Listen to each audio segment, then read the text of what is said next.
All right, well, Nick, I appreciate you getting on here. We'll kind of get to this, but obviously it's pretty cool because you're a Fairmont State grad, and I know you did some stuff with the basketball team back when you were at Fairmont. Just from you and I chatting a little bit over the years, but definitely looking forward to talking to you, getting to know you a little bit. And like I said, I appreciate you taking time out of your guys. I know how busy you guys are right now in season, so I really appreciate it. Um, just to kind of start off, like what's your title at Youngstown? What's your kind of day-to-day roles and responsibilities? What teams do you oversee? And then if you want to lead that into kind of just your path, obviously, like I said, I know you have ties to Fairmont State, so I'll let you kind of run with that. So my title here at Youngstown State, and one thing you guys probably learned just from browsing the internet is people have different titles at different schools. I'm assistant strength coach, essentially, but I'm also the director of basketball performance, which is kind of like a recruiting title, something that I think probably helped me long term, just in terms of just having that to my name. But I work with men's basketball, women's bowling, and men's golf, which is quite the contrast between the two sports and three sports, and just seeing how you train them, what their schedule is, just communication styles, but also too. Basketball probably takes up 75% of my time, I would say, just being at practice um, and just all the stuff that's associated with that sport. I got you. So is that so? I know. So let's back up and go to like the Fairmont State ties and how you're there. And I know is Jared, is that your brother, your uncle? What's the ties there? And kind of like take us back So to like your path at Fairmont State. You were a student you were a student athlete on the team, and then you kind of took over some of their S yeah, and C once you graduated. So give us a little bit of background of where your Fairmont State ties are. it's cool you know that because I didn't play a lot, but my brother got hired at was at West Virginia, then got hired at Fairmont, and I was probably a Division III level athlete, and I kind of always knew I wanted to become a strength coach. And initially, I thought I'm gonna go walk on, be a part of the team at Fairmont. And the cool thing about Fairmont was it's not like a Division I university where you have kind of early empowered. Had a work study job while I played basketball for 2 years, and then my third year, I kind of just really wanted to get into coaching, and I graduated really early, just due to taking a lot of credits and taking summer courses. And Fairmont was cool because got to be on the floor a lot coaching. When I left, I realized how much I didn't know in terms of just general principles of programming, but also too just even just the structure of working at a school like this, where I have to do administrative responsibilities, where Fairmont was mostly just on floor coaching and getting to work with an array of sports, which was really cool in terms of acro and tumbling, volleyball, football was really fun for me, and just getting something different from basketball was really cool for me. So Jared is your brother then. Coach Calhoun is your brother, older brother then. Um, About 13 years older. wow, big gap. That's a big gap. So you played with Donald then, right? You're like Donald's age, Kumar. So it's funny you say Coomer. My last year playing was Donald's senior year of high school. So my last year at Fairmont, I just said, all right, I want to get into coaching. And Donald was actually a freshman whenever I was like a senior. So yeah, I know Donald pretty well, actually. That's awesome. Yeah, Um, Donald's a great dude. Um, so so kind of again going back to the Fairmont thing. So obviously, like when I took the job over, from what I understand, I'm the first ever like full time head strength coach that kind of oversees all the sports. And I know that there was a previous kind of football coach there, but like what was the dynamic? Like you said, you mentioned working with A&T and volleyball and things like that. But when I got hired, like men's tennis had never lifted, baseball had never really lifted anything organized. Like what was the dynamic there? And like, was it just something that if you just wanted to go help out, you just showed up and did it? I mean, there really wasn't like a lot of oversight back then, I guess. pretty much. Pretty much, and you're right. It was kind of like a football hire for that position. But essentially, you're right. There was probably about 5 teams that didn't train, and then there was probably like one or two that didn't train directly with the head guy. So they might have did something on their own, or maybe it was something at the rec. But they were still a team on campus, whether it was baseball, probably the cross countries, and I really saw them in there. I know swim team lifted with them. And the one thing with that, I felt like it was kind of like an overwhelming gig just because it was one person. There wasn't any GAs, essentially, which 19 sports, I think it was, to have one guy, it's kind of hard. Yeah. Yeah, no, and like when I got hired, I didn't have a GA until like my second kind of year. I guess starting that second year. But now we have a GA, and kind of Noah Tyler's on here as a GA. Noah's kind of a part-time GA, if you will, in terms of like his money coming from me, and then he gets paid a little bit from football. So we've kind of over my years of being there, I've Oh, kind of that's been able to, awesome.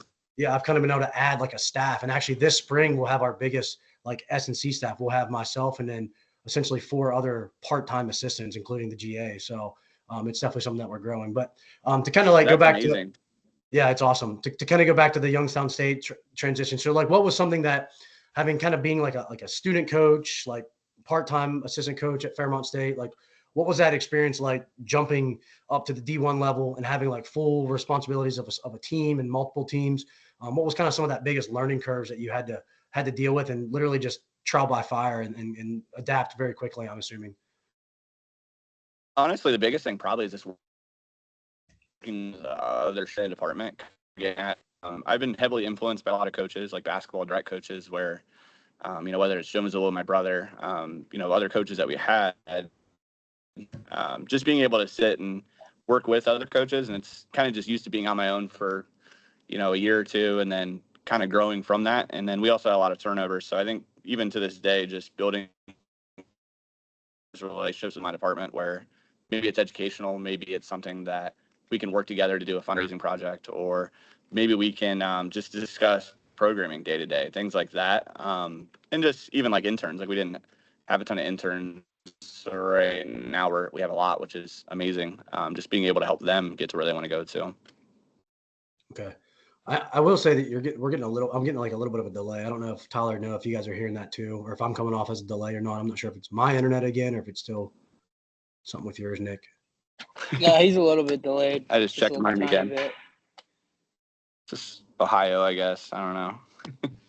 Yeah, it actually sounds like better right now. So I don't know what you did, but so when you went to Youngstown, and like took over with that, like, and I know you kind of mentioned this a little bit, like from the X's and O's, from the weight room standpoint, like obviously having probably more resources training wise, more, probably a better weight room than what you had. I'm not sure when they renovated the one at Fairmont when you were there. I don't know if it was renovated while you were there or right after you left or what that was, but it was actually after I left. I've seen pictures of your guys' stuff, like the red racks. Like we didn't have that. I think it was like Rogue you guys have.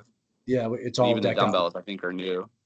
Well, I think the dumbbells were old, but hopefully here in a couple of weeks we're getting brand new dumbbells that have like our logo and everything on them. I actually put the order in like a day or two ago, so we're definitely building that's it. amazing. Yeah, it's gonna be pretty nice. But when you kind of took over, like what's some of those first things that, as the strength coach, that you're looking to do in terms of, like you mentioned it with like the turnover, especially now with the transfer portal, like what's kind of some of your overarching standards and things that you're trying to preach to every new crop of your basketball team? I'm sure the bowling team and the golf team probably don't have as much turnover, but especially with the basketball team, like I mean, at Fairmont this year we have like 7 or 8 new guys and only 2 returning starters. Like everybody else all of our other starters like are new. Like 5 of our 6 guys that play the most are all new. So like, what's kind of like your overarching standards that you're preaching to those guys, at the start of every summer or fall training? So we get them in the summer, and the big thing I look at, what can we do within, say, the 1 year that we're with them to reach a certain goal, right? So that might not be married to a certain exercise or even design, but just working to build a buy-in between you and the athlete. And a lot of times too, you're looking at what did they do before, injury history, looking at, maybe call another strength coach and say, hey, what was, an issue with this kid, whether it was behavioral injury, what are the things they liked and you got the best output. I think now with this current situation, things like that do help because it helps you when it comes to the limited time that you may get with them. And honestly, too, even facilities. So like we have a very small weight room. Certain program design isn't the best in there. So just working within your constraints. It's relatively newer, but kind of small. Yeah, that makes sense. And honestly, calling the previous coaches is great. I honestly wish our sport coaches would call some of the previous coaches of the athletes that they're getting in on the transfer. Because in my opinion, 99% of the time, especially at our level, at the D2 level, like 99, I feel like at least 90% of the time, the kids are transferring for because they didn't play enough or because they didn't like their Mhm. situation, not because they were like overachieving and moving up a level or anything like that. So that's why sometimes it's hard. That's a great point. We get guys that, we have a guy that got hurt on the basketball team like 2 weeks into the fall, and TK, our current basketball coach, is kind of coming to me and the trainers being like, "Hey, what's going on? Why are we doing too much? What's yada yada yada." And then you go back and you look at where this kid came from. In the two previous schools that he was at, he missed a season at each school for a season-ending injury. And it's like, TK, you recruited a guy that has a career injury-prone guy. Like, it is what it is, and that's just that's what we're getting. But so in terms of like, you talk about getting buy-in and talking to the guys. I mean, how much are you like, how much of your program design and things are influenced by, what maybe the athletes have told you that they like doing, or is it still like, you're kind of just like still, hey, here's what we're going to do, but I'm going to adapt it to you? Or are you kind of letting them maybe have a little bit, like maybe a little bit of a voice? And then how much of it of is coming from like the basketball coaches, and how much from the flip side of that, how much are you kind of dictating what's going on at basketball practice? I don't know if you guys have Connects on or Catapult or Yeah, anything. we do. So those are some great questions. The big thing I would say with us in our first 2 or 3 weeks, it's a very acclimatization period where we have 3 weeks on, then we have a 2-week break, and then 3 weeks off. So ultimately, my biggest thing within those first 3 weeks is in the summer is doing no harm, and you have a spike in workload on the court, because if a kid transfers ultimately, and say it's April or March, he might not do anything for 2 months, and let alone lift weights, so we start very slow. We start from the basics of even, say doing push-ups, goblet squats. I might put 25 pounds on the bar, just something to kind of just check off the box of, yeah, we're loading them, we're progressive overloading them, we're challenging them, but we're starting from a basis in which we can grow from and not top out early on. But over time, too, I think just building the athlete's trust within that period is huge. So being rigid and having your principles and not, completely saying, hey, do you just want to do upper body every single day? Or, let's just not sprint, right? We still do all those things. It's just building the relationship, finding out what's going to drive the best intent, and I think now with the turnover that you do have year to year, especially at these levels, is keeping it simple and just having, what's going to drive your adaptation. And then we do have connects on, which is really cool, but I do think like to a point, I don't ever want to feel like I'm telling coach how to run his practice.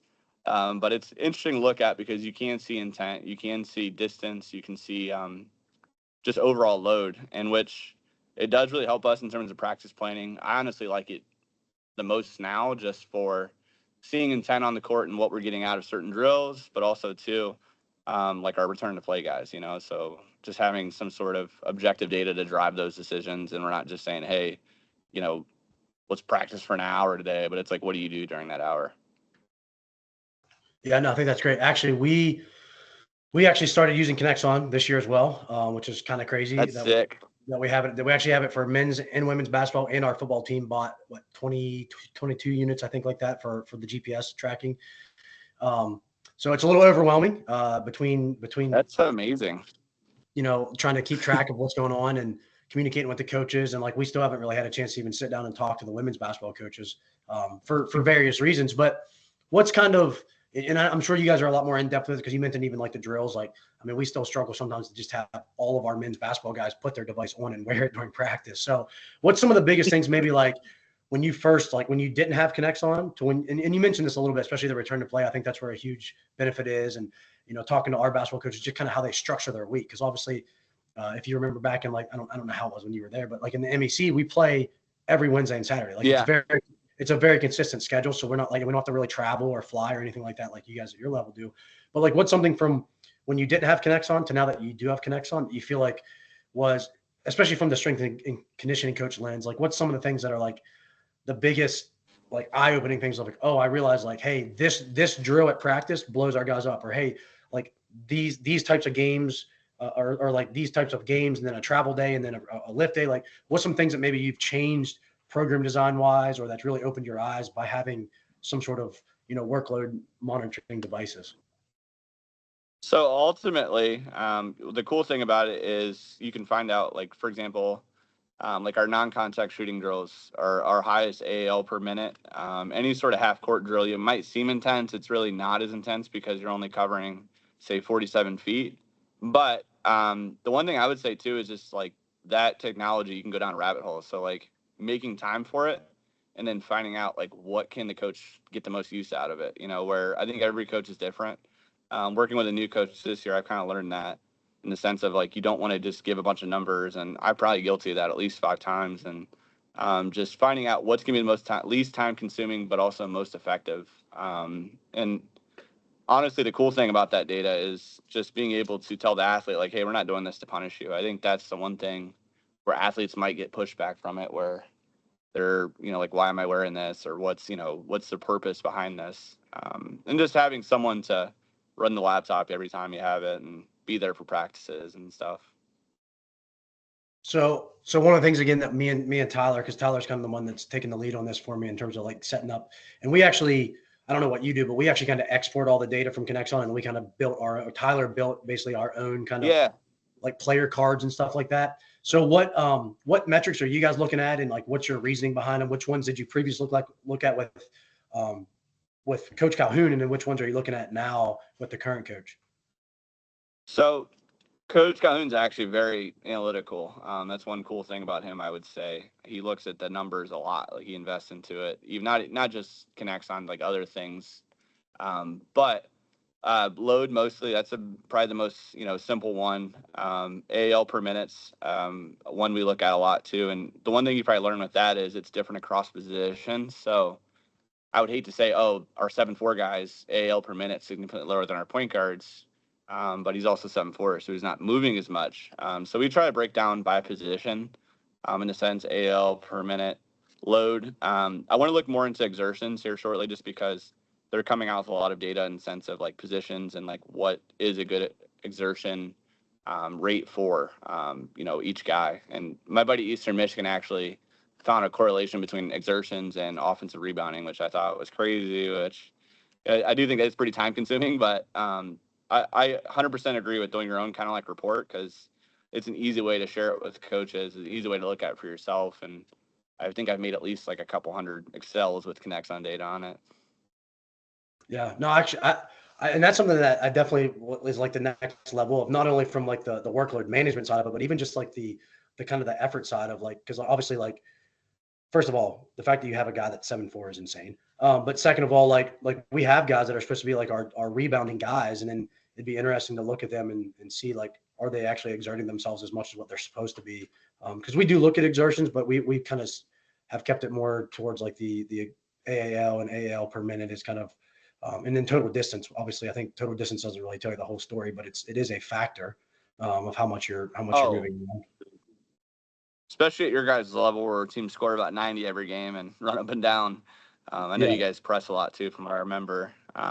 We're actually about to play. We actually broke down that too. Sorry, I didn't mean to cut you off. We're actually about to play West Lib tomorrow at West Lib. So and both teams are ranked in the top 10. So it may be a very, very, it's going to be a big game, and it's going to be a very fast paced game, I assume. So that's, I hope you guys win, and I hate going up there, but Falcons need to get a win there.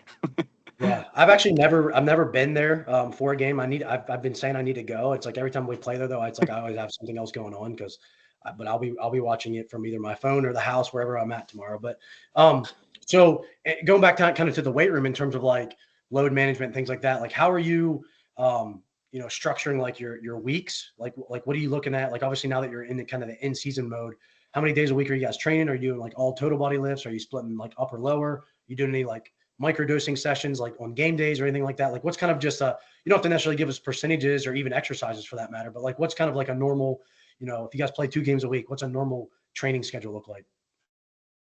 So just given how we practice, we tend to have earlier in the week, we have higher loads, and end of the week, if we play Thursday, we'll have a harder practice, longer practice, Monday or Tuesday, and then Wednesday. But in season, I try to microdose if I can. I'll admit our schedule this year is probably the most chaotic. We actually have probably like the second most road wins in the country, and it's like, but we're always on the road. So finding resources and finding ways we can train that's not 6 a.m, I think would probably be the biggest challenge, but we leave for flights and things like that. So an ideal week, we try to hit a strength day, a speed day, and then a recovery day if I can. And then if I have time within the week, we will hit like an accessory day where maybe we're focusing on, say, tendon health or, maybe some extra volume for our lower minute guys. But I will say, scheduling at our level, just because they added 2 teams in the league and we are playing a lot of road games, it's a lot different than years past, which in season, as you know, can be kind of chaotic. So that's why out of season we try to get as many days as possible, and that might be optional guys, that might be extra work. So we'll go 4 days a week in the summer, fall, and most of those days are 2 high days a week, 2 low days, full body. So 2 days a week we might jump, sprint, throw, depending on what's going on in the court. I'll be honest, I'm willing to make changes if I see that something's going on, and I'm not married to my program. I don't have to be, just because I do think we have really good athletes. So just keeping them athletic is just as important as, driving a certain number. And then those 2 other days, we kind of hit more of our accessory movements, and that might be single leg, that might be frontal plane, that might be, buy and try and things like that. But I think it's a good way for us just to regulate stress. And I think for our program, it'd be very hard to go hard 4 days a week, at least in the fall. In the summertime, we probably could, but I like breaking up our program that way. Yeah, and I mean that's kind of the same general idea of what we're kind of looking at too. We basically do I usually kind of have like a Monday that's a little bit more of like our speed day, or if you want to call it even like a kind of a dynamic effort day where we'll put some bands and stuff on the bar and do stuff like that. And It's then awesome. because we play on Wednesday, we go we'll lift Thursday. It's kind of like it's a very short lift. It's a little bit more of like our strength lift. We'll do like it was heavy sumos. Now we're kind of doing heavier trap bars, trap bar deadlifts. Now that we're deeper in the season, but then it's like 25-minute lift, like it's super short. Just kind of, and then we make sure we kind of do a lot more mobility that day just to get the guys recovered and stuff too. But no, I mean, that's kind of like the general theme, it seems like, because like you said, it's especially with your guys' schedule, like we don't have to worry about making. Earlier in the year we made a couple overnight trips, like 1 or 2, but that's about it. So we don't have to worry about that. What's again, just because like for the people that are going to listen to this, most of them only have experience at like the D2 level or even in the private sector. Give me an example of like the shittiest travel week that you guys had, and then how you maybe had to adapt to like working out in a hotel gym or doing something pre-game or post-game or like things like that. Like what's kind of like worst case scenario so far this season in terms of like how you've had to adapt, like what would be ideal if you were on a homestand versus like on a road trip? So ideally, first I would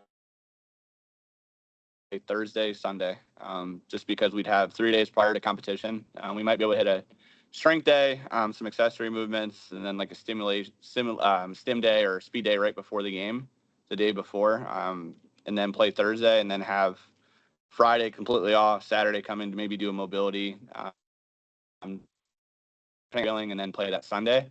But I would say probably this year there was a time where we played 3 straight games in a row, because we traveled all the way to Texas.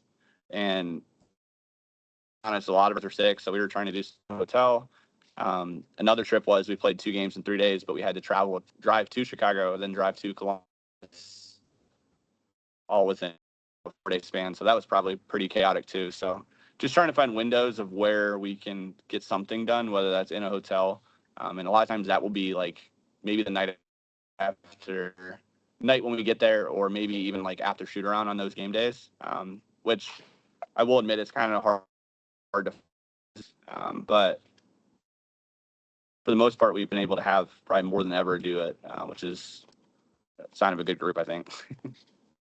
Yeah, no, that's good. Cause like, yeah, I know when I was in minor league baseball traveling, like there'd be times where like, I would be like, yeah, I don't even want to go to the hotel gym right now and lift. Like we've been on a 7-day road trip, and nothing about this sounds fun right now. So anytime you can get the guys like wanting to buy into it and do anything at all, sometimes is better. And again, that's something that as a strength coach, sometimes I feel like we have to swallow our pride and realize that like, hey, like doing like Yeah. and I'm probably going to get to this here in a second, but doing like a 2 sets of 30-second ISO split squat might be better than nothing. Even though we were supposed to do back squat today, that might be what we end up having to do. So you mentioned having like a recovery day and like a tendon health day. What kind of things are you doing? Are you guys doing like some isometrics and things like that? Like what's the kind of tendon health things are you looking at? Sled, like we do, like we have a guy that has like tendonitis and like all fall. He was supposed to be doing like extra like reverse sled drags and things like that for his patellar tendon. Like what's some things maybe you utilize? So I do love reverse sled drives. If we have time to do it, I will throw those in. But I'm really big on any sort of isometric quad, and even in our fall, we'll do a lot of those within our workouts just to try to build up those tendon resilience. But also too, we'll do isometrics, long duration, 30 to 45 seconds each side, 2 or 3 sets.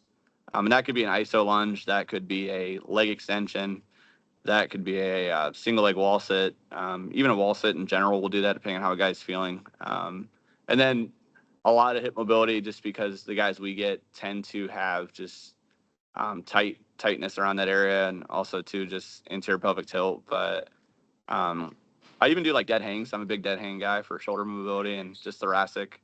Um, the guys tend to like that one a lot too. TKEs, we do them. I know some people crush them, but our guys like TKEs, so I'm gonna keep doing them.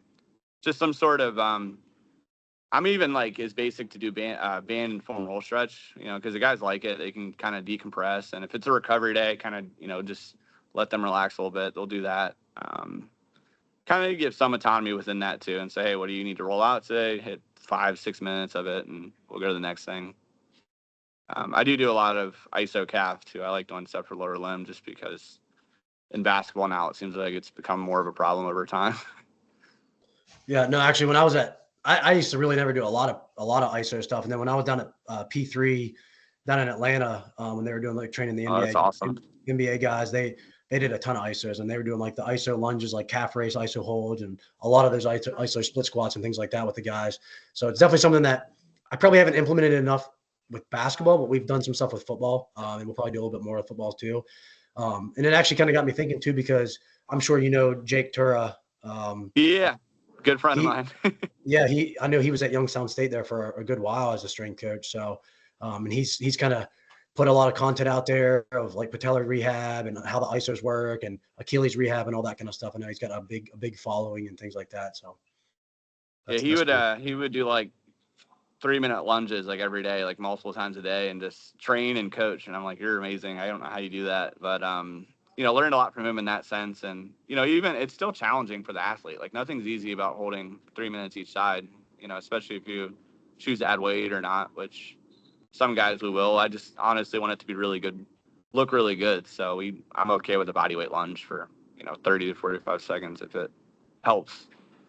Yeah, absolutely. No, I think we worked up with football last year. I think we worked up to like a minute and a half. I think we did every week we just added like 5 to 10 seconds. We started off with like 45, awesome. then we went to like a minute and things like that. And honestly, it was really good. And it's something that it's kind of like one of those things we use it as a little bit of a finisher, just to kind of like, mental toughness, I guess you could call it. But that's really not why we're doing it. We're doing it for tendon health. But so obviously we talked about Connexon a little bit. Are you guys using anything else? Do you guys have any velocity-based training devices? You got vertical jump testing, any type of power metrics or things like that you're utilizing? So my director is amazing, Mary Beth George. She's actually fundraised a lot for us to get, and I think it's through our healthcare company. But we actually do have some tools here, which to be honest, I'm used to using just general methods. But we do have Dasher, which I've used this fall a little bit, which is decent. We did 3/4 court sprints. I'll even do just something to give them a direct objective data. We would do that in the fall. And we didn't get that equipment until the fall. We just got Force Decks from Vald. And I'll be honest, I'm not the best with that right now, just because I need to do my own research with it and become a better coach, which we've used it a little bit. We looked at RSI Mod mostly. And then with our return to play athletes, me and our sports med person definitely used it. We have that. Vitruve, which is really cool. Vitruve is super easy to use too, and I think it's actually not that expensive.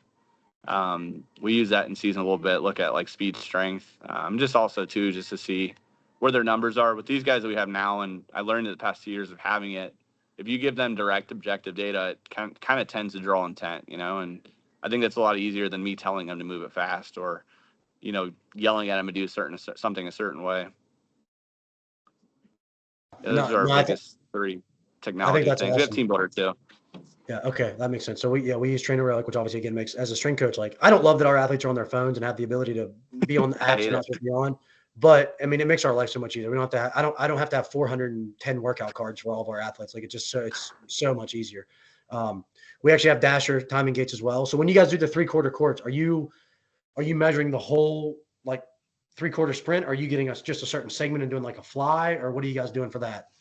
So what I kind of was told from our football guys, and I kind of noticed it too, we kind of do a fly into it because sometimes it won't track from like a dead stop, which is kind of annoying, but it's something to have data for. And if I can compare across the group and see where certain guys are, we would set it up at the opposite baseline, run through the opposite foul line, and just kind of go from there.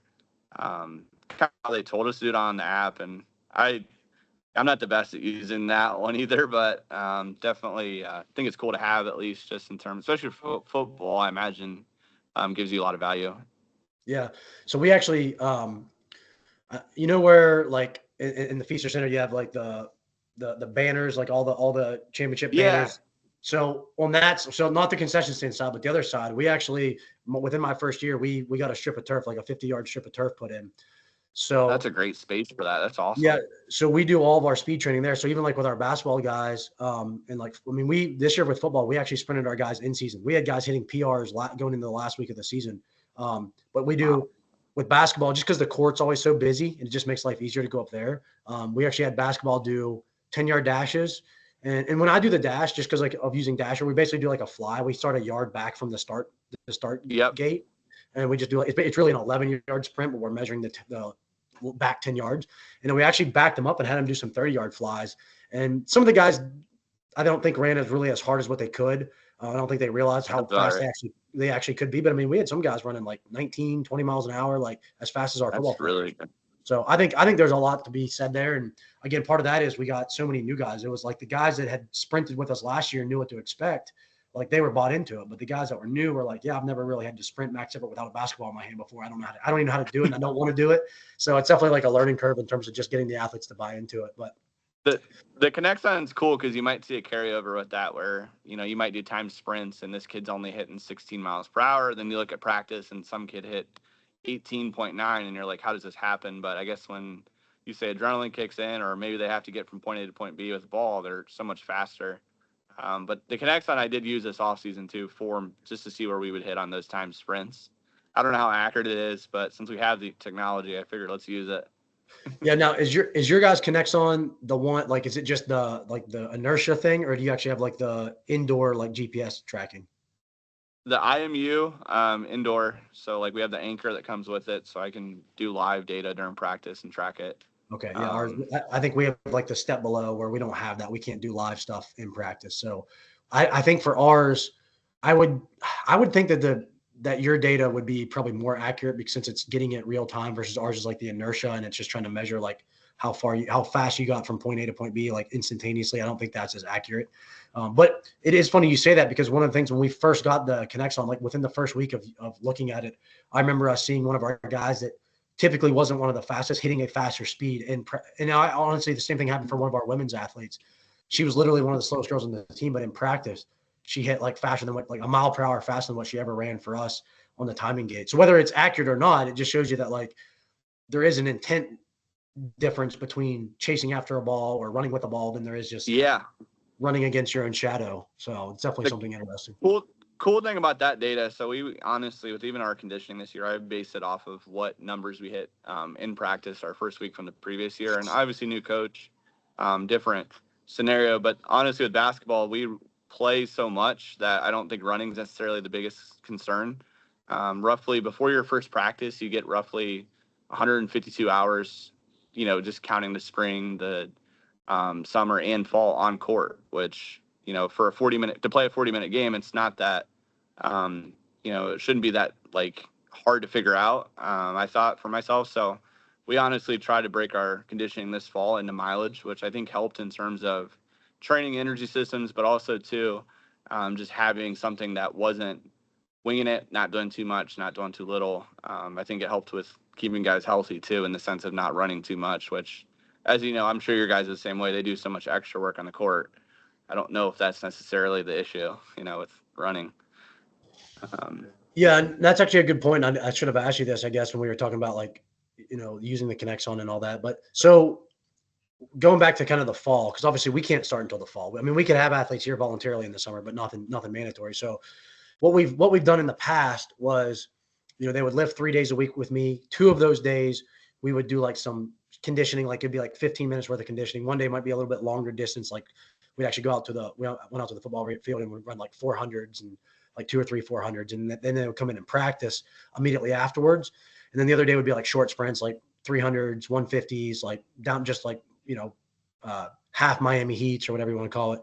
And one thing we kind of realize is like maybe right out of the gate we probably are doing a little too much, not because of what I'm doing, because mine's all and I'm not trying to say I'm blaming it on the coaches, but like because the coaches would then go to practice, because the coaches would then go to practice, and there wasn't a lot of communication between the coaches, like saying, hey, like, oh, you already ran them today, because they wanted me to condition them, but then they also weren't structuring practice based off what we had already done. So I think moving forward for us, especially now having the connects on data, is like, hey, like if in a week during a season we're only running 20 miles, then during a week on preseason, we don't need to run 40 miles because we're going to get guys hurt, especially because they're not adapted to it yet. So I think that's something that will be beneficial for us. But like, how do you guys structure, like how much oversight are you having in practice conditioning versus like, are you just doing conditioning as part of the S&C side of things? And then like, what did that look like this fall for you guys from a basketball conditioning standpoint? So it's funny you mentioned that. There were days though where we threw in the coaches, and I'll be in the weight room, so I'm not really seeing it because we'll lift and then we'll have a group go to the court or vice versa. And the coaches try to throw in some sort of extra running, which maybe it's, I'm all for it if it's something that we communicate about and everything else. But on those same days, we would be doing our like speed day. So we were hitting like both sides of the spectrum. They're running 22s, and then running with me, we're doing speed stuff prior to practice, and we're hitting max effort sprints. So we'd have like this overlap. But I think after our first 2 weeks, we kind of figured that out a little bit. We had about a 4-week preseason, just finding balance, and kind of what we came to is that, our aerobic system's pretty good. Our guys can run. It's not more so now. It's probably just managing it, but also too, just hitting the higher thresholds of actually sprinting. I think that's the big thing with basketball conditioning. It's so much aerobic that we forget about, hitting those top speeds, and sometimes in sport you get it, but not always. Yeah, we actually did have kind of an overlap there, and I was like, what are we doing here? And then we'd have to go lift, so just trying to break that up and have that communication, I think, is imperative, in terms of keeping your guys healthy, but just also having, some sort of structure within your program. Yeah, no, I agree. And that's something that just continuing to build that relationship and talking to the coaches, especially now that we actually have maybe some more data for them to realize what they're doing at practice and just looking at things like that better. So especially going into year 2 of having connects on. So what other kind of resources do you guys have? Do you guys have a sports dietitian? Obviously, if you have ATs, physical therapists, do you guys have sports psych? And how much of that are you communicating, like kind of from like a whole high performance team? Like how often are you guys having like staff meetings and things like that with everybody on board? So I will say our people at our department take in our both departments of sports psych, sports med, sports performance. We call it performance excellence, which is basically like a high performance model. We do have a nutritionist. She has 23 sports to work with. So guys can kind of like, she's basically like Gen Pop, but I think she's getting better because she's getting used to working with athletes. But she'll have to, you have to almost schedule with her and follow up and then meet with her directly, which I think it helps for the ones who listen. But she does communicate with me. And if we're trying to get like a supplement of some sort, or maybe we're on a road trip for a week and what can we get that's healthy, she will give me feedback if I emailed her right away. Sports med, we have 13 athletic trainers, which is really good. And the one I work with only has bowling with me. So there's frequent communication. So there's very rarely a situation where I don't know something that, gets brought up, which makes my job a lot easier.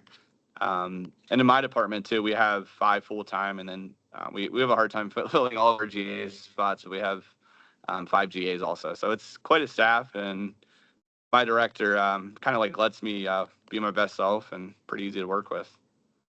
No, that's awesome.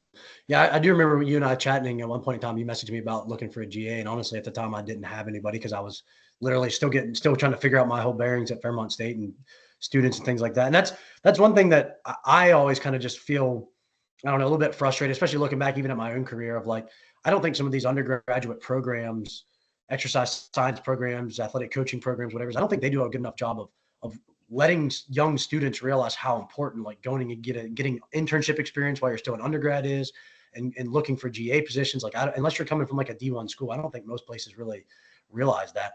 And even when I was at WVU, like it wasn't something that like somebody was like, hey, if you want to be a strength coach, you should start interning in like your sophomore year of undergrad so that you got 2 or 3 years of experience before you start applying for GAs.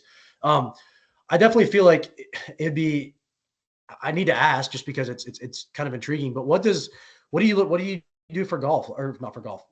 I mean, you can answer golf too, but what do you do for bowling? What does SNC look like for bowling, and how many D1 schools do you now actually have bowling? I think there's 35 of them, and that are like NCAA Division I. Now, there's a lot of other schools that have bowling, but they're in a different federation. I think it might even be NAIA to a point. But we are third in the country for bowling, which with them, they play in the fall and spring, which is kind of interesting. Their schedule is probably the worst because they travel down south a lot. They travel northeast. But the cool thing about them is they don't have it. They only have one head coach. They don't really have a ton of like other people involved within the program. So building that relationship with them is pretty easy. They kind of see me as like a positive light, I think, for the most part. We do lift 3 days a week, upper, lower. And then the third day is kind of like a conditioning day, which, to be honest, I don't really run them. It's more so like assault bike, med ball circuits, maybe some mobility. And honestly, with them is just figuring out like where their imbalances are, because they bowl a 15-pound ball all year round, which is, I didn't realize it was that heavy until I started working with them. And they're elite at their sport. So I think just finding out where you need to focus on. And a lot of that's honestly just doing things to a full range of motion and doing single leg, single arm, even like direct arm work I find valuable with bowling. Core stability too, things like that. We'll hit some isometrics. Even some of them have jumper's knee, which is weird because they don't really jump, but the AT will say, hey, they got tendonitis. I'm like, how?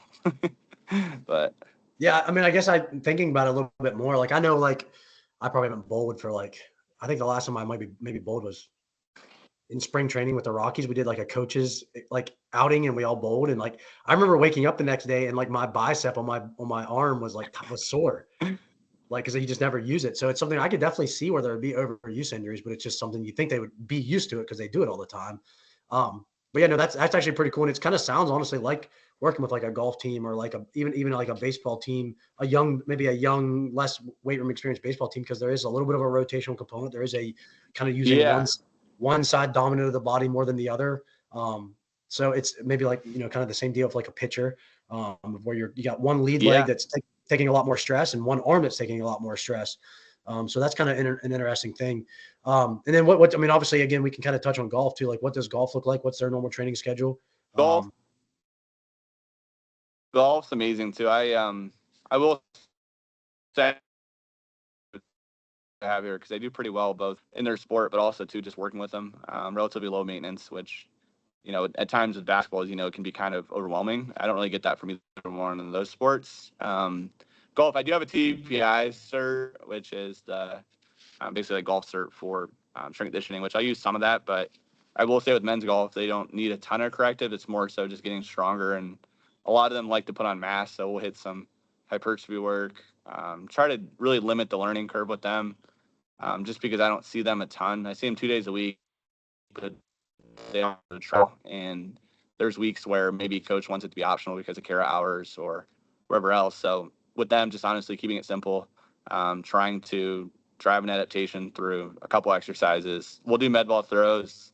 It's amazing with the rotational athletes how good they are at rotational stuff, which I'll teach a basketball guy to do a rotational throw. It looks mediocre compared to a golfer who's never done it, but they're just so used to rotating, so they do it really well. Kind of learn that working with them. Just them too, just trying to get things to be mobile and go to a full range of motion. Yeah, that's something with us too. I mean, and actually since I've been at Fairmont, because like I never really worked with a lot of golfers. Honestly, I've never played a round of golf in my life, so I don't really know anything. Me either. I understand the idea of the sport and I get it, but it's one of those things where like they've actually been like really, really fun to work with. Like the guys team is usually really, really hilarious, and like they love to talk shit about everything and anything and everything. And then the women's team's just like, like you said, it's almost like they just enjoy coming into the weight room and just like talking to somebody different instead of just talking kind of the same people that they're always around. Because our golf team practices off campus. Like for them to even be in the weight room is I think they just enjoy being in the weight room and being in that situation. And they don't all love lifting, especially on the women's side, but they usually show up and give us pretty good effort. So they're really not a team that I stress about. It's like you said, honestly, our men's basketball team had a horrible lift yesterday, in my opinion. And I stress more about that, about just like, what can I do better? Like, but then there'll be days where like they blow me away by how good they are. And I remember even at the beginning of the season this year, I was like, this might be our best team in terms of the weight room. And then, ups and downs and things like that. And guys start getting banged up. And the guys that you thought were your favorite guys at the beginning of the season are now like your biggest pain in the butt. So it's just one of those things where like, I don't have that with golf or tennis or anything like that. Like they're usually pretty good about stuff like that. But so we are going to kind of start wrapping up here. Just kind of keep your schedule and keep you on schedule and everything. But I do want to ask, just because so what year are you at Youngstown, and what kind of year do you consider this as you being a strength coach? So I just turned 30 this week. I got this job right as soon as I got certified at right around 23. So I've been doing this for 7 years. Got into the profession really early, got empowered really early, which has been here a while, which I'm actually from an hour away in Akron, near Akron area, which is kind of cool to me. And Fairmont was actually not that far either. I'm about 2 hours from Fairmont. And yeah, I would say that I've been kind of like a young strength coach for a while. Now I'm getting old. Yeah. Well, and to be honest, again, like the YouTube channel that I have for this is called like Raw Strength. And it's kind of two reasons. It's number one is like when I lift, I don't use any like, gear or any crazy stuff like that. Like I like lifting as an athlete and not wearing I don't even wear like knee sleeves or anything crazy like that usually, or even lifting shoes. I usually don't even lift in shoes at all. But that's part of the reason. The other reason is it's kind of geared towards, all the people that usually listen to this are what I would consider raw young strength coaches. And I would kind of, to an extent, still consider myself that. This is my 10th year as a strength coach. But that, and part of it is also interviewing coaches that are in that 5 to 10 year range. So that's kind of why it's cool to get on here and connect with you. But I guess over the 7 or so years that you've been doing this, what are some things maybe that the areas of growth that you feel like you've made the most? Like what's something that if you look back at and we'll get to maybe program design and periodization here in a minute, but just you personally and professionally, what's some things that maybe like as the two guys that are on here and some of the other people that listen to this, what are some things that, when you were in their shoes 5, 6, 7 years ago that you've really kind of like grown up and had to learn and feel like you're in a much better spot about? I think the big thing with working with certain sports would be just being yourself in the sense of, okay, maybe your coach is a yeller, but you don't have to be that guy. Or, maybe you have a staff that's giving you pressure, but just staying true to your principles and what will make you be the best coach and get the best buy-in, right? Like, I think early on in my career, I feel like I was so intense and so combative against certain things that maybe didn't matter, but I think long-term it probably hurt my relationship with certain individuals over time, where now it's like if I confront a certain issue, maybe I think about it a little bit better and maybe try to be a 4-to-1 positive negative coach, or maybe even just understanding of where that current athlete is at within their current career and how can I get the best output in the weight room, which I think early on in my career I kind of was so intense, and there might be a couple guys that love it and maybe the coaches love it, but I don't know if that really has the best impact on my best player or, 2 or 3 of the better players, guys like that, essentially. Yeah, honestly, I would completely agree. And that's something I personally, I know I still struggle with, like, because I'm like I don't know how you want to call it. I don't know if it's a bad thing or a good thing, but I'm like such like a perfectionist when it comes to stuff that I'm like, why can't this person just do what I'm asking them to do? Why is it so hard for them to grab the bar a certain way or whatever it is? And like, just figuring out ways to be maybe nicer about it. And I'm definitely not the most like in your face, like intense person all the time, but man, it's sometimes where like, right. I'll just lose my shit because it's like, I just get tired of telling the people the same stuff. But again, we have to remember, and it's easy for me sitting here now to remember, like, this person's here to play basketball. They're here to play baseball. They're here to play football. They're not here to lift. Like that's not what they're here for. So it's definitely something that I still struggle with. And I think that's something that the first thing you said might be the most important thing of just stay true to yourself. Just be who you are, because, I definitely feel like when I was younger, I tried to like emulate certain coaches that kind of I was around my first couple of years. And I tried to be them versus just be my version of, like, be the best version of me. And that's something, again, I definitely continue to grow. So hopefully everybody that listens to this realize, like, just be yourself and keep getting better and building like you said, building the relationships you said at the very beginning, just building relationships with your athletes and your coaches. Now kind of from like the program design, periodization, even exercise selection? What are some things maybe like that you used to do, like exercise that you thought were like, hey, we have to, if we're not back squatting, then we're not doing something right or something like that. Like, or if we're not doing power cleans, then we're not training hard enough. Like what are maybe some things that you used to do that you don't do anymore, or vice versa, or just some things that, even program design structure wise, like that you do differently now that you've got more experience? So probably the biggest difference, honestly, is with working with Division II athletes versus Division I. It might not even be talent or even just ability, but more so just the heights, right? So I'll be honest, I don't pull from the floor with our guys, mostly because some of them will complain. I have a 5'4" point guard. I'll definitely pull from the floor with him. But like our 7'4" kid, we'll do some different variations of movements just to try to keep him healthy, but also to train lower body. And I would even say too, like, don't be married to exercises, right? There's so many things you could do, but also to understand that what are you best at coaching? Like I'll be honest, I used to love Olympic lifting, but I don't know if I'm the best coach at it. So, and I don't know if I'm gonna get the best, output from our athletes from it either, just because of how our current dynamic is. So I think just having that understanding, probably pulling from the floor, and having just an array of exercises you can use if someone says not working. I think that's probably one of the biggest things I've been able to adapt over the years. I do still back squat some guys though. I do that. Not everyone, but there's a certain training age where you could probably do it and get benefits from it. No, I think that's great. We don't. I think the best thing you said, first of all, is not being married to a certain exercise.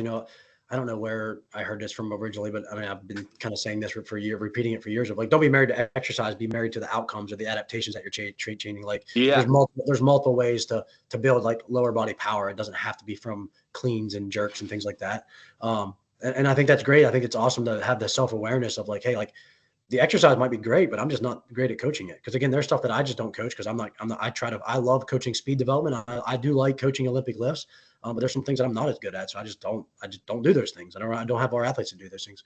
And then we don't have any of our athletes, even our like 4'11" acrobatics and tumbling girls. Like they don't do deadlifts from the floor. They don't do at least sumo deadlifts or regular deadlifts. Trap bar deadlifts, they will. Well, what about trap bar? Trap bar deadlifts, they will. But like with men's basketball yesterday, they actually did trap bar deadlift. All of our like guards that are like 5'11" and shorter, all trap barred from the floor. Anybody like taller than that pulled from one DC block, so basically like an inch and a half, 2 inches off the ground. So that's about the only thing that we will still have some athletes pull from the floor. Like when baseball's in season, they trap bar. Most of them will trap bar off the floor. But sumo deadlifts are one of my kind of big go-to exercises, especially like early in the off season and stuff like that. And we pretty much have no one ever deadlift off the floor. I just think, again, we're trying to train an outcome. We're not powerlifting, so we can kind of gain a little bit of a biomechanical advantage if we add an inch or take away an inch or two of range of motion. But yeah, it's funny you said you have an athlete that's 7'4" and 5'4" on your basketball team. He's listed at 7'3", but I swear he's 7'4" when I look at him. And the 5'4" kid's legit, probably 5'4", maybe 5'5". That's crazy. That's what was the Jason Jolly that played at Fairmont? What was he? He wasn't very big either. Yeah. No, he was about 5'4". He was genetic freak too, like super strong and unbelievable player. If he was about 6 foot, he'd probably be at like Duke or something. But yeah, yeah. I remember. I think I've seen him at. He was small. I've seen him at some games and like over the years. I don't know if I've ever got a chance to meet him and talk to him, but I've definitely seen him at some games. And I know I went back and watched. I forget who was showing. It might have been like one of the guys. Like I don't know if it was like Seth Youngkin, who I don't know if you remember him or not, if he was around, or like Cole Von Handorf, or those guys that were there, like probably right as you had left when they were like freshmen. But they were showing me some clips of him, and he was just like dropping threes left and right, like dribbling all past everybody up, like it just the very fast twitch, like about as fast twitch muscle fiber guys you can find. Well, Nick, I really appreciate it. I'm gonna see if Tyler, Noah have any questions for you. But I mean, I loved it. I thought it was great. It's really good to talk to you. And I love the fact that there's kind of that Fairmont connection, because that's something that I kind of really cherish. Like I didn't graduate from Fairmont, but having been there now for 4 years, like I really take a lot of pride in what we do. And it's an amazing place, and the people that support it keep that thing going. And it's always exciting to see them winning. Yeah, no, it's awesome. Tyler, Noah, do you guys got any questions for Coach Calhoun? Yeah, I got a question. And if you knew Terry Grassetti, because I knew that he was I know Terry. strength coach. Okay. Yeah, Yeah, I worked Terry's with him, awesome. and he trained me for like 3 years in high school. He's a great guy. Oh, that's awesome. Are you a Yeah. Pittsburgh guy? That's No, I'm awesome. from Steubenville, Ohio. Oh, okay. I know Stimville. Yeah. My parents are from down that way. I know the Carlos Pizza and all that. Yeah. But yeah, I would um, drive like an hour probably like 3 times a week to go train with Terry. He was great. Good for you, man. That's awesome. Yeah, Yeah. Terry does a lot of great combine prep. It's amazing some of the Oh results they yeah. get over there. He's killing it. Yeah. That was all. I just wanted to see if you knew him. Yeah, no, Terry. Good to hear from you. Good to hear you too. Tyler, you got any questions? Yeah, I got one real quick. What are kind of like your all's most common injuries you see with the basketball team, and what does that return to play protocol look like for you guys? It's a great question. So, honestly, probably the biggest one. Now we get an array of like weird ones. It seems like the more that we get transfers, the more that we get guys that come from different places, and just the more that people keep playing basketball, which it's become even more of a year-round sport. We get some of the most weird, like we're dealing with one now, which I've never even heard of, but probably I would say ankles, just ankle sprains, and a lot of times that could be you could go right back into practice. You could be out for 2 weeks, maybe 3 weeks. I know there's a guy in our league that's been out for like a month with an ankle sprain, depending on if it's a high one or inside. But a lot of times too, with the return to play, when it comes to me, is okay, if they're really banged up, we can still train the other leg. So that could mean doing pistol squats with the opposite leg, or maybe even if I had machines, I could do like a single leg press, or I could do calf raises, even isos, So the one thing with return to play, if you do have like a lower body injury, you can train the other leg. And a lot of that comes down to the communication you have with your sports med person, your athletic trainer. And she kind of goes from there, which what tells me where he can do this, he can do that, what to avoid. Yeah, I think that But we've I think had that's some weird definitely. injuries though. Yeah, and it's something that I've noticed too with like I feel like I can almost sometimes see some of these guys are going to get hurt just because number one, like where they came from, if they've had previous injuries, and then also just how they walk, how they carry themselves. Like, do they have a good training history? Like, I mean, we got a guy that's literally been at Fairmont. I guess he's 2 years there now, and he has. It's like I've never seen him without having knee tendonitis. And then when you talk to him, like, and you're like, hey, do you do any foam rolling? Do you do any extra stretching? Like, do you get into the training room and get any like prehab stuff done? And he doesn't do any of that stuff. So it's like at some point, like we can't babysit him. So It's funny you say that, and I feel like at certain level it's even harder. So like you might get that kid to commit in May, and maybe you don't have him all summer, so he could go from March all the way to August doing absolutely nothing, depending on if you have him over the summer. So I feel like as a strength coach, you're probably even more proactive in terms of seeing what you can do and trying not to do too much, which is easier said than done when it comes to basketball. yeah, well, and like that's probably the thing that I dislike the most about being at a Division II school is that the summers are just a crapshoot. Like even with football, like last year we had maybe 20 to 25 guys, and we're trying to get it to be more consistent where we have more guys, but it's like we just don't like we can have the great.